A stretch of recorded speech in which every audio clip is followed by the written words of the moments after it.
Alhamdulillah, mungkin Allah itu sehingga berkat cinta Allah kepada saya dipertemukan dengan orang majelis, saya dibimbing. Yang tadinya saya di awal mengharapkan kesembuhan, justru yang beliau bimbing itu adalah hati saya. Kau sadari sudah jatuh tertimpa tangga lagi, seperti itu. Nah, kita terjun ke dunia goib. Terus terang saja kita terjun ke dunia goib. Nah, di situ kita juga diemeng-emengin sama orang. Katanya ada bang goib lah, bang goib lah. Nah, kalau dipikir secara nalar, mana ada yang namanya bang goib?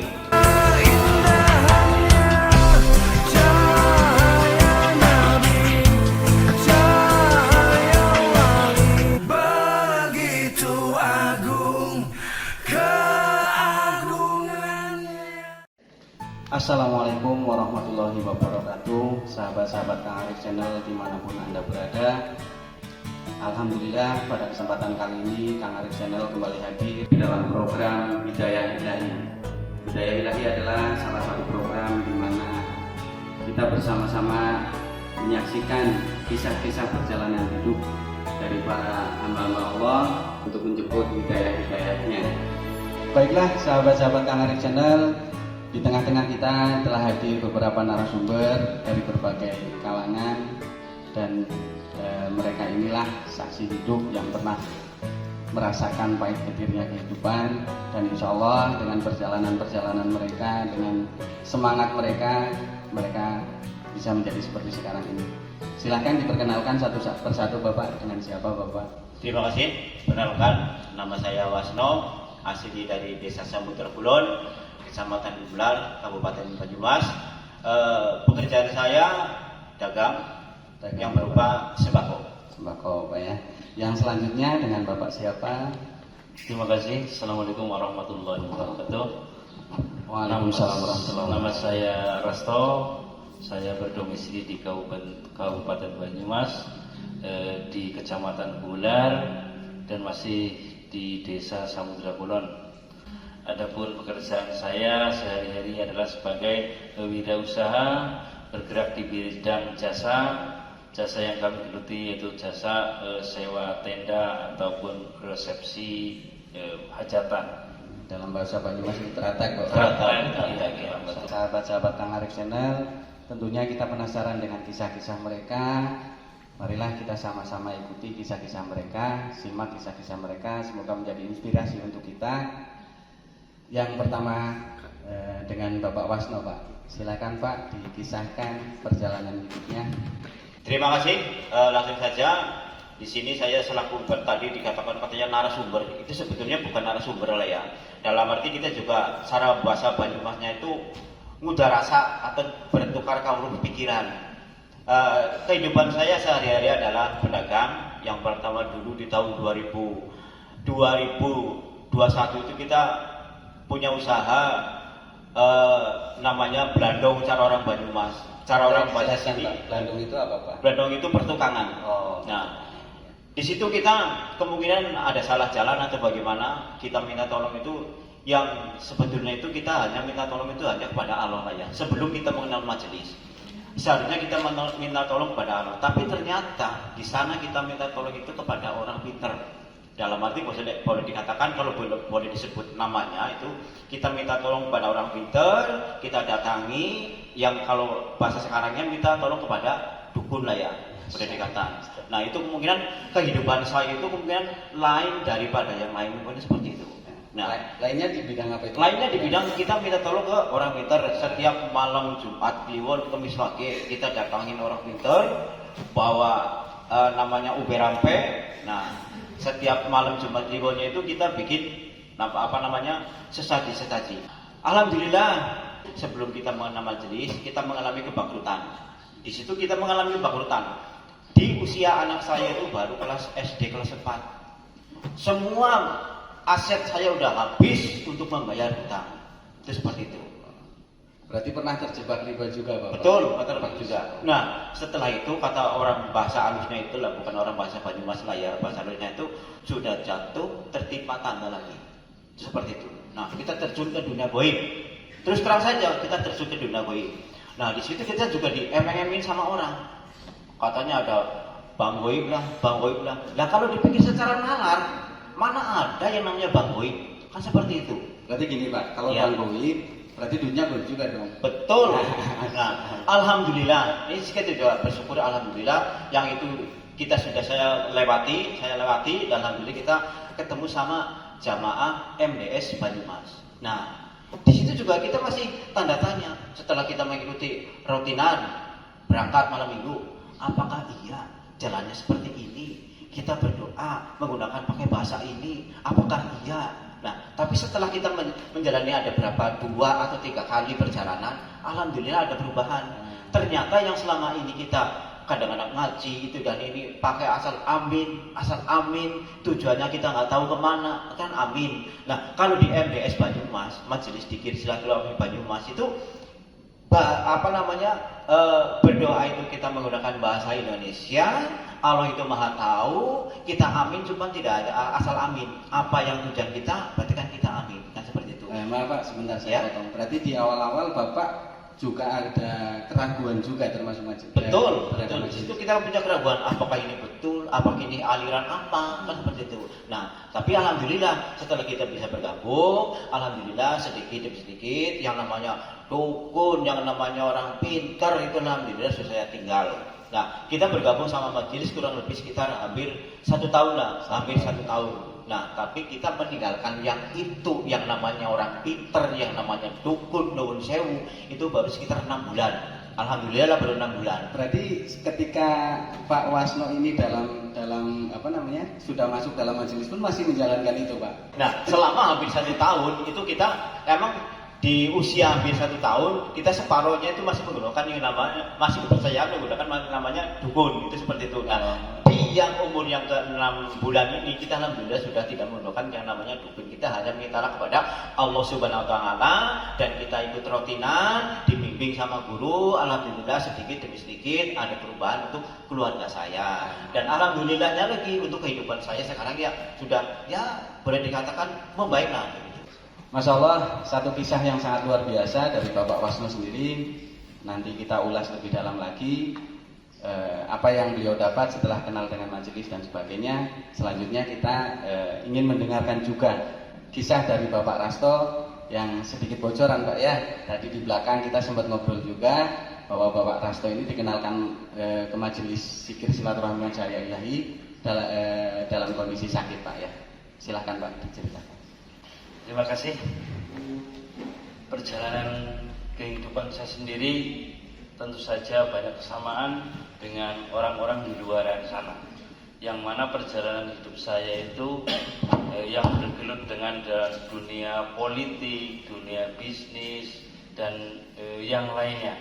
Banyak kehidupan di lapangan itu sangat keras. Nah, memang pada suatu saat saya dihadapkan sebuah kondisi yaitu pertarungan politik sehingga kalau saya boleh tahu pertarungan politik apa ya? Ya, mohon maaf saya ikut dalam itu pencalonan kades. Di desanya Bapak? Di desanya saya. Kebetulan pada waktu itu saya ikut bisa dikatakan kompetisi politik, tapi mungkin Allah belum mengizinkan, belum ridho kepada saya sendiri untuk menjadi seorang kepala desa. Tetapi yang namanya sudah berusaha, sudah masuk dunia seperti itu, pastilah banyak sekali materi-materi yang saya keluarkan, ya terutama adalah tentang finansial, ya, tentang uang. Nah, dari situlah saya mengalami kegagalan, ya untuk sebuah cita-cita, terus kemudian dari kerugian materi yang sangat luar biasa. Nah, tidak dipungkiri saya sendiri mengalami kegalauan saya, sehingga saya mencoba untuk bangkit lagi dengan cara yang lain, usaha dan lain-lain. Bukannya saya menemukan jalan yang terbaik, malah saya dirundung kegalauan, ya hampir stres lah. Sebentar Pak, saya potong sebentar Pak.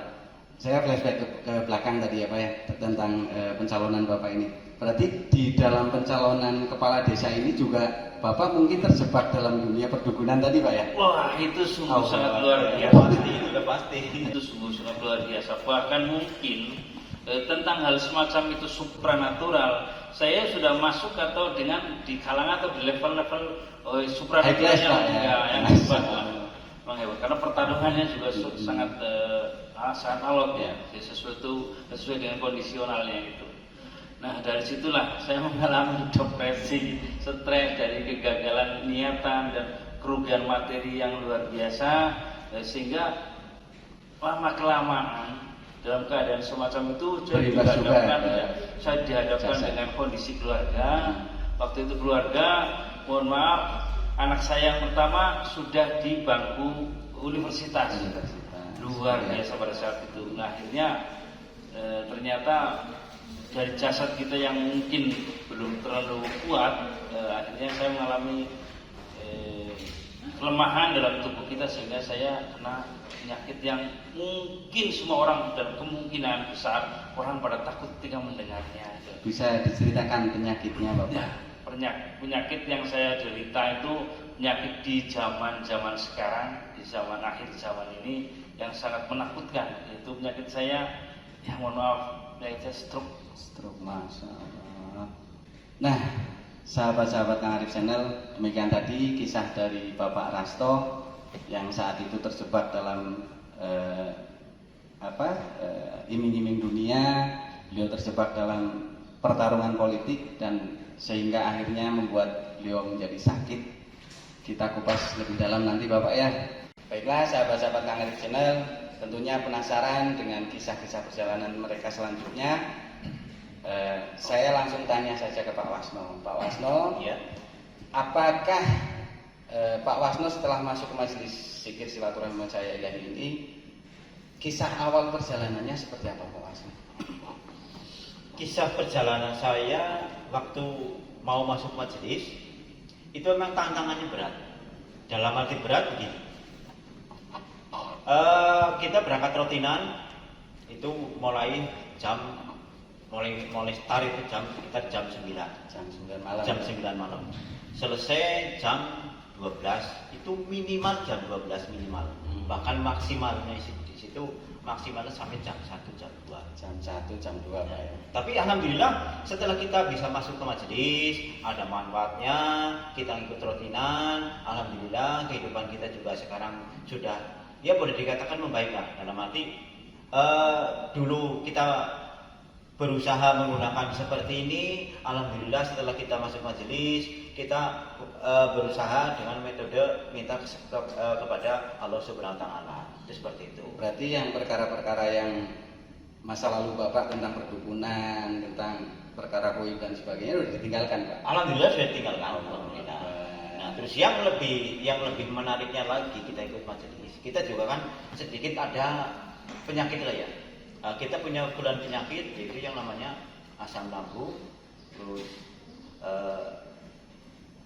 sakit kepala itu juga ada, terus yang namanya vertigo juga ada. Tapi alhamdulillah begitu kita sering mengikuti rutinan, alhamdulillah sekarang sudah ya boleh dikatakan tidak 100% lah, tapi 80% kita sudah berkurang.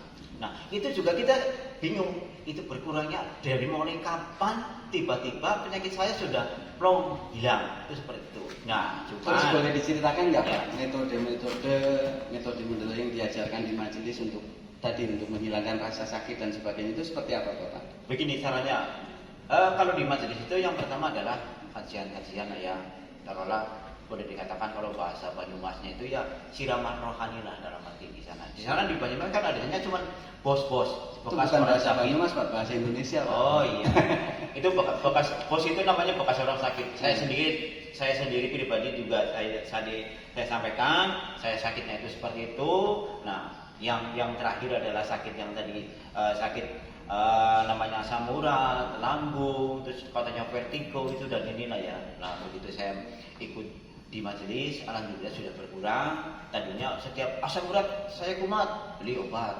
Nah alhamdulillah sekarang ya sudah lama lah, hampir sekitar 5 bulanan sudah tidak mengonsumsi obat. Alhamdulillah. Kalau Pak Wasno ini luar biasa banget ya. Ya. Perjalanan dari awal hingga akhir, mungkin ada hikmah dan sebagainya. Amin.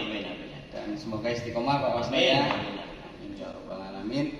Baiklah sahabat-sahabat Kang Arif Channel, kita langsung lanjut ke kisahnya Pak Rasto yang tadi kita ulas lagi, kita kembali tanya lagi kepada Pak Rasto, kita korek lagi.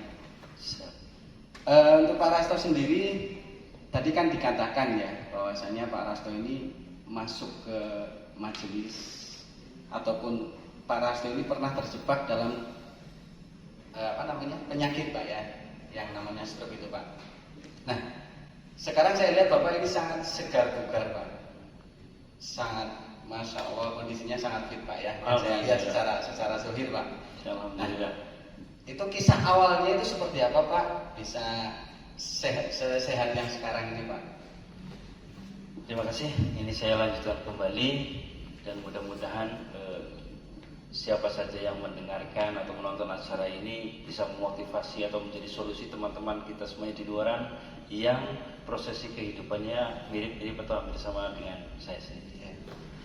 Yang mana pada waktu itu saya dihadapkan suatu kehidupan, suatu waktu yang sungguh sangat luar biasa. Kondisi jasad sakit, tidak bisa bergerak, lumpuh di sebelah kanan, sebelah dari organ tubuh saya, sebelah kanan, dari kepala sampai kaki.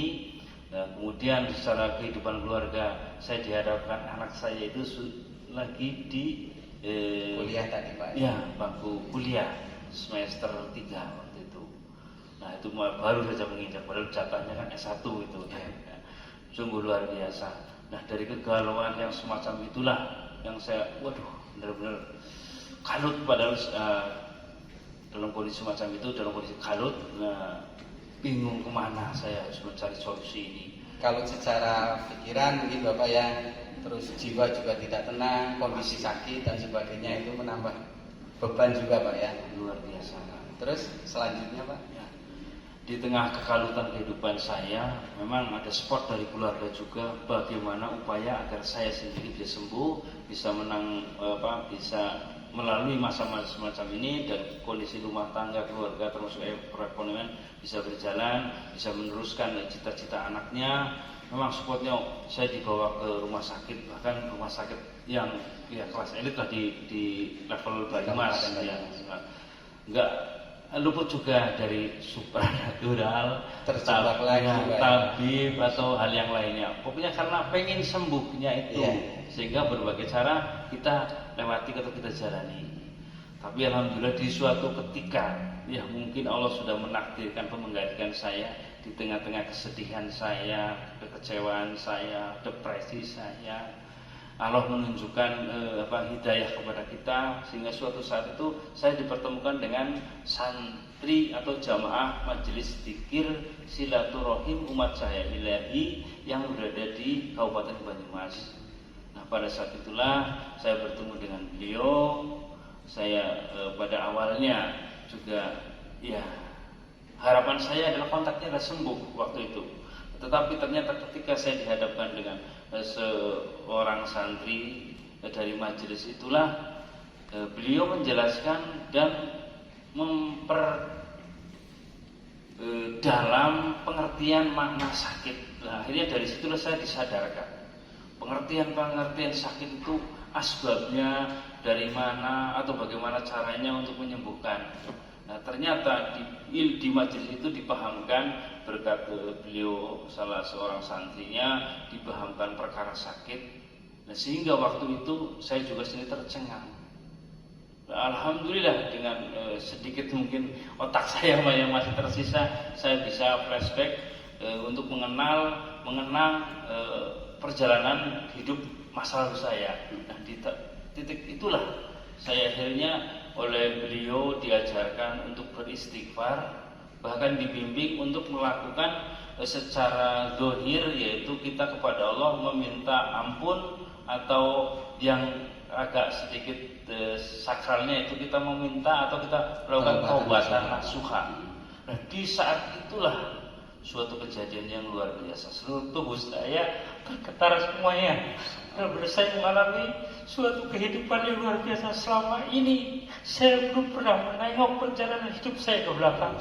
Di saat itulah saya ditengokkan, diperlihatkan perjalanan masa lalu saya yang dari segala bentuk naudzubillah tadi kepaksiatan, bahkan hampir semua mau saya lakukan. Luar biasa, apalagi dengan di hadapan semacam inilah saya dihadapkan yang luar biasa. Alhamdulillah, mungkin Allah ridho sehingga berkat cinta Allah kepada saya saya dipertemukan dengan waktu majelis, saya dibimbing. Yang tadinya saya di awal mengharapkan kesembuhan, justru yang beliau bimbing itu adalah hati saya. Disembuhkan itu hati saya dulu. Hati saya dulu dibersihkan, disadarkan. Alhamdulillah sedikit demi sedikit hati saya sudah mapan. Barulah saya dimasukkan ke ranah terapi. Nah, dari ranah terapi itulah saya mulai diperkenalkan terapi secara ilmu-ilmu majelis. Sehingga beriringnya waktu berjalan dengan niatan saya untuk mencari keridhaan Allah, benar-benar saya totalitas. Alhamdulillahirabbil alamin. Berkat majelis saya dididik dari ilmu-ilmu agama secara batiniahnya dan secara zahiriahnya. Sekarang dalam kondisi seperti ini, alhamdulillah luar biasa sekali. Bahkan mohon maaf, bahkan di majelis itu diajarkan setiap rutinannya, yaitu kajian ilmu-ilmu Allah yang kebetulan sekali di masa kecilnya saya belum pernah ngaji. Dan alhamdulillah di majelis ini dijelaskan atau dipaparkan tentang kajian-kajian ilmu Allah yang berdasar Al-Quran dan sunnah-sunnah Nabi. Alhamdulillah Allah mengkaruniai kepada diri saya sendiri, sehingga dari kajian-kajian itu satu demi satu, satu kata demi satu kata, satu kalimat demi satu kalimat, Satu ayat demi satu ayat. ya satu ayat demi satu ayat masuklah ke tubuh kami, ke jiwa kami, sehingga saya mempunyai niatan bagaimana saudara-saudara saya yang di luar sana itu yang mengalami seperti saya. Alhamdulillah saya dikasih rasa itu, saya memiliki empati, ingin menolong teman-temannya yang di luar sana. Nah, dari situlah di majelis saya diperkenalkan itu tentang termasuk ilmu-ilmu Allah juga, tentang keagamaan. Dan mohon maaf sekali, sungguh Allah itu ketika berkehendak tidak ada orang yang mampu menghalang-halangi. Alhamdulillah saya oleh Allah dikaruniai sebuah sedikit kemampuan, sehingga ya mohon maaf bukan saya pamer di sini ya. Dari keagamaan saya yang tadinya masih nol, sehingga sedikit demi sedikit saya dikasih ilmu oleh Allah, sehingga di masyarakat saya sendiri, mohon maaf bahwa saya tidak pamer atau tidak menunjukkan diri. Di suatu ketika masyarakat atau lingkungan desa saya itu, salah satunya adalah koordinator Nahdlatul Ulama di tingkat desa kita memanggil saya untuk mengisi tausiah dalam acara kuliah subuh. Allahu Akbar. Ya, yang tadinya saya itu menolak, saya bisa apa, tapi beliau malah mengatakan insya Allah Pak Rasto mungkin bisa menceritakan kehidupannya dan pengalamannya, dan atas kemampuan yang Pak Rasto dapat mungkin bisa dikasihkan atau Ditularkan. ya kepada ke masyarakat jamaah, siapa itu bisa menolong, membantu. Ini menjadi suatu ladang amal bagi panjenengan. Betul sekali prinsip saya yang ditanamkan dari majelis seperti itu, sehingga saya memberanikan diri.